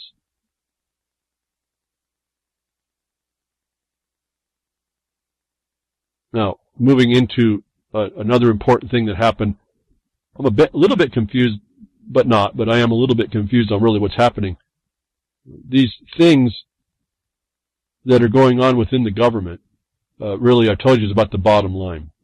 And something went underneath the radar, I think. It may not mean much to people, but to me it was important. Again, you see the elements of a constitution working, despite it doesn't look like it's happening. Killing people, the government's killing people left and right. The governments go to war without really paying attention. They cause harm on other people underneath the pretext and pretense of false and deceptive issues. But along with all of these things is there these legislations that seem to be running on a train to really nowhere, but helps the bottom line. The House Republicans to vote on health care on Thursday. What this was a repeal of Obamacare. And what they then said, it was a repeal replace, and this is where my little bit of my confusion is. Is it just a repeal of Obamacare and a replace with Trump scare? Or was it this is the repeal, and then they're going to have another act to bring in Trump scare? Remember, it's all universal care. It's all under the UN and the mental health conditioning as well. It's all there, no matter what you call it. What I found interesting in this report was how they were treating the states and getting us into this legal entity construction. I've told you, 26 or so states adopted the Model Business Corporation Act. People may or may not have studied that. People may not know where to go read and what to do. It's all part of this underlying this foundation of this usurpation. And you want to think that your states are sovereign, and they're not. Certainly not where it takes money for doing things. And then there's this imposition that happened through this repeal and then maybe a new imposition. But let me remind you, look very carefully at what they just did there. Justice Roberts said that the Obamacare was a tax, remember? And I told you, and anybody who was looking could see, that that so-called tax originated in the Senate. The Constitution requires that it originates in the House. Guess what they did? I think this is a big faux pas fix more than anything else. Why it's going to be Trump scare and now the Republicans get to do it their way is really not the point. It's still universal care.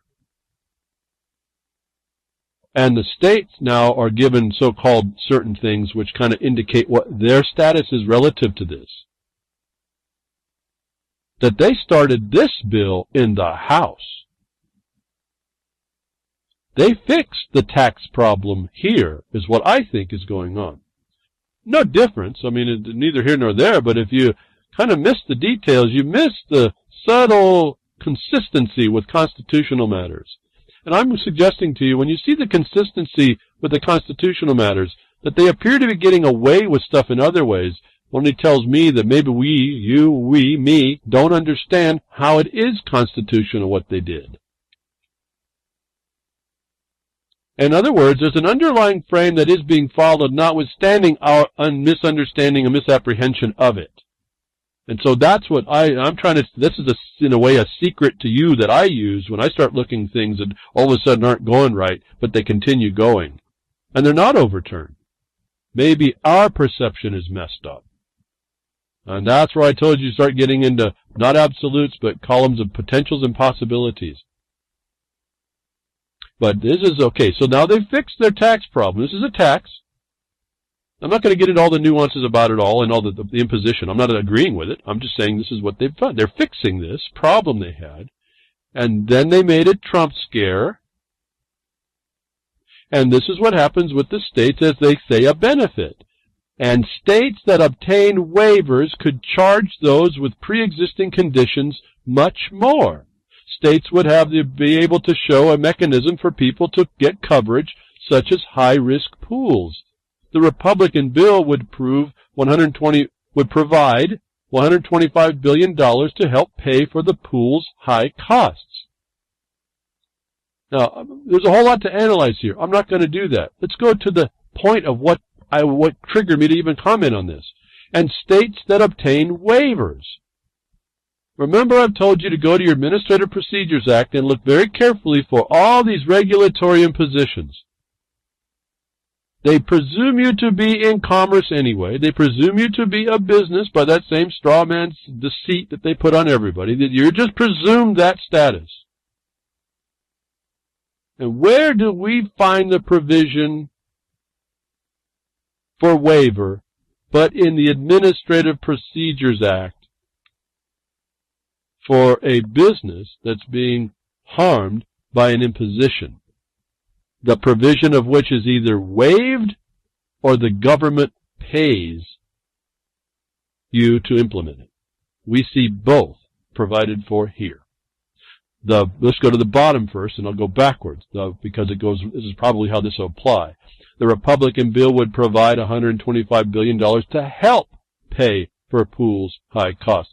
I will suggest to you that money will be dispersed to the states upon their request of the cost in excess of what they can handle, as the Administrative Procedures provides for waiver for any business or corporation.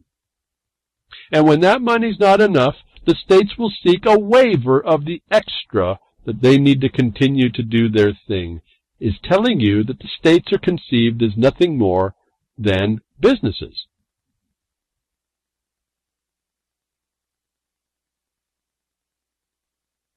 I'm pausing. I want you to get this. These are how you pick the elements out to see what they're actually working with when no one's telling you. Did you know, has anybody read the APA to find that provision when I told you? If you haven't, you don't even know what I'm talking about. Now you might take my word for it, because you know I'm thinking I'm pretty accurate here, aren't I? If not, we make it fix it really quick. We go to the black and white, we fix it. Why was I able to read that paragraph and come up with that? It's because I read the APA. As boring as soul-crushing as it is, you read it, and you see what the game plan is. And you see the elements that are built in that comport with due process, the silent constitution running. This is the Administrative Procedures provision for waiver is a takings principle. It avoids takings, the waivers and the costs being paid by the government or written off. I tell the miners to do this all the time when they call me names and poo-poo me and say I can't do much. Nobody, and this is the same thing, the 3 attorneys and EPA, the regional director, Region 10 director, had no answer for when I asked them in 2005. Not because I was asking a question, because I was wanting the form that gave me the waiver or the request of the money grant to pay me to take my time to impose their regulations so the state I wasn't the only one having to come up with the expense of what the state and the people had determined to be healthy for them. That's a taking principle. The Constitution is working silently here. When I read that, did you pick up on that? I hope some of you did. Waivers and payment by government is the provision of a business being paid for the imposition of a regulation that helps to destroy their bottom line. Your Constitution's working right here in your face. You have tools that you could be picking up, and nobody seems to want to do that. Nobody seems to care. George Carlin comes in mind. He said that pretty melodically, I think, as well. Nobody seems to care. And nobody seems to step up for themselves. And I'm here weekly to try and tell you, here, here's another one, here's another one, try this, go here. Stop these people here. Shut them down. Make a speed bump out of yourself for a few more to throw in front of them and make a speed bump. Not going to kill you if you do it this way either. You're not in jeopardy.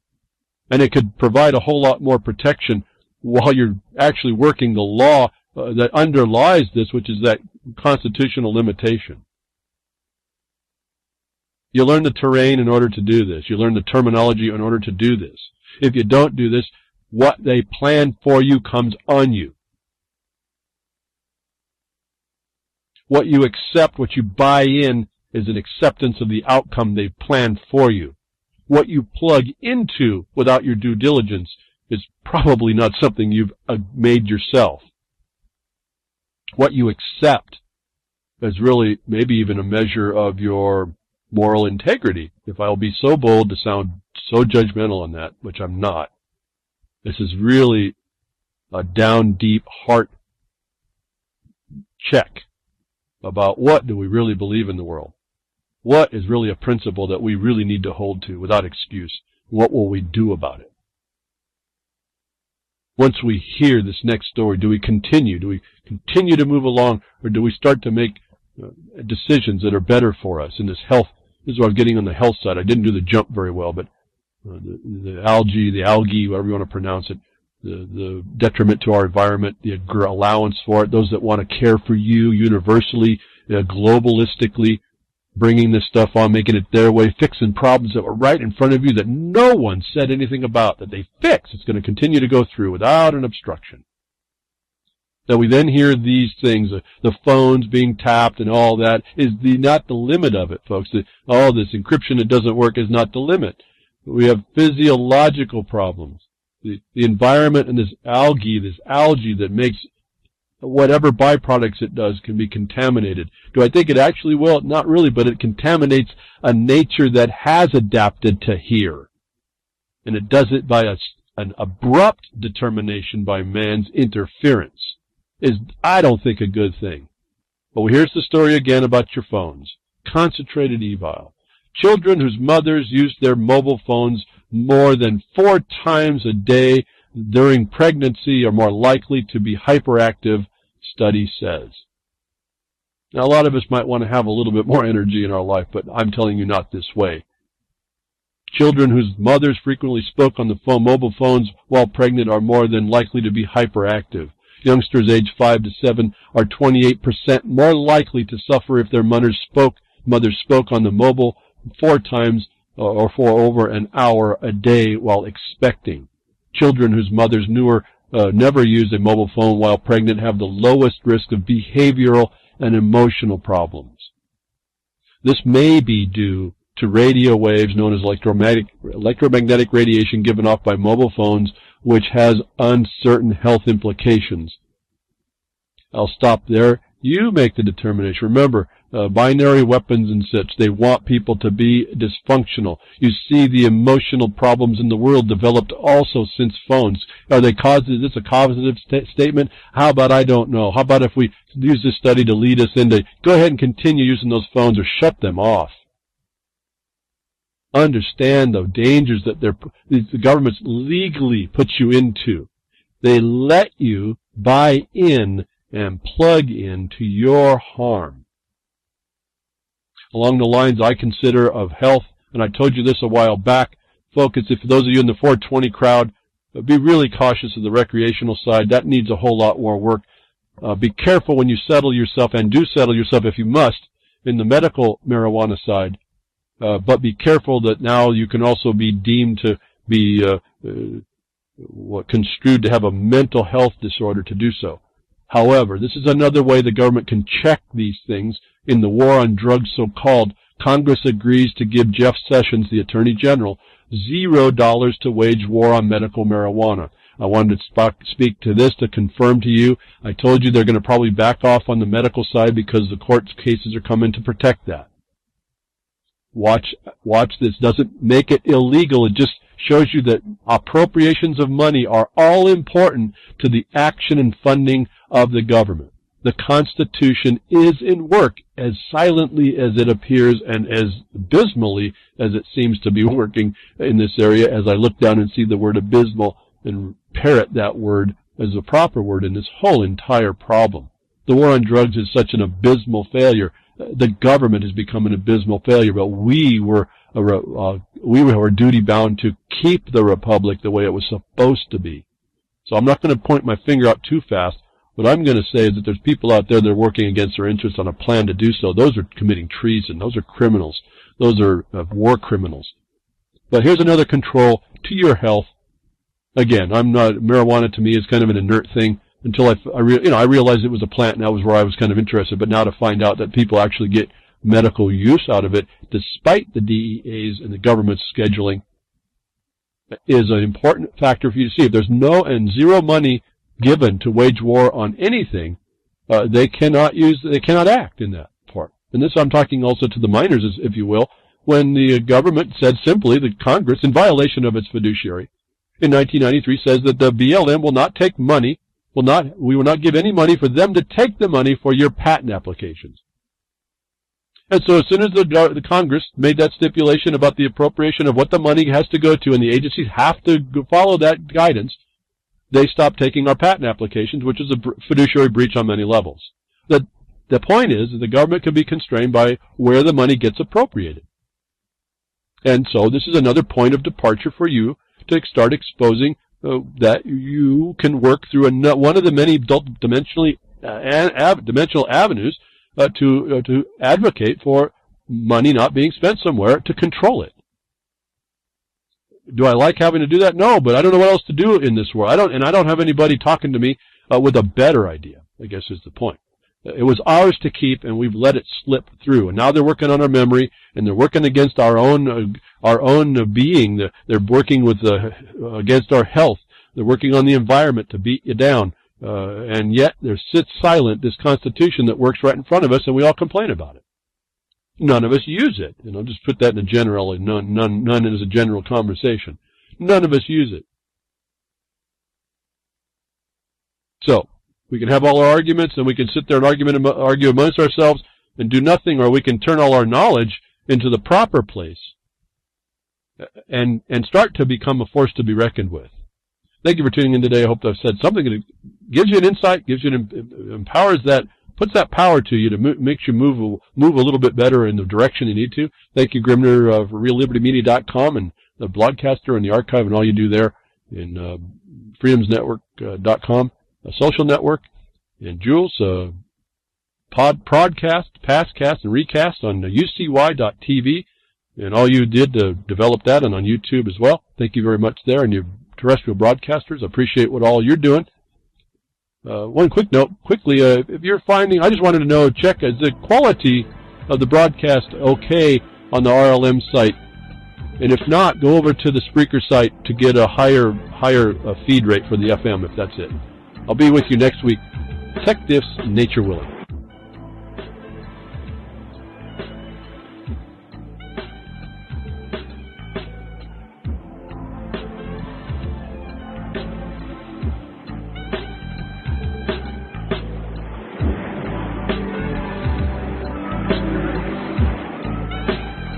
Well, that's another lesson. I hope with today's information you can take it to those that misbehave. From behind the woodshed, leaving his mark on the beast, this is Hal Anthony. Till next time, journey with purpose.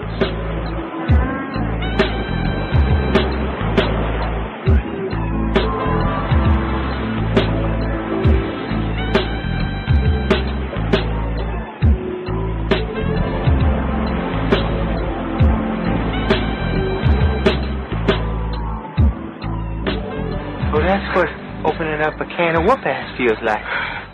Son, you just opened a whole case of whoop-ass.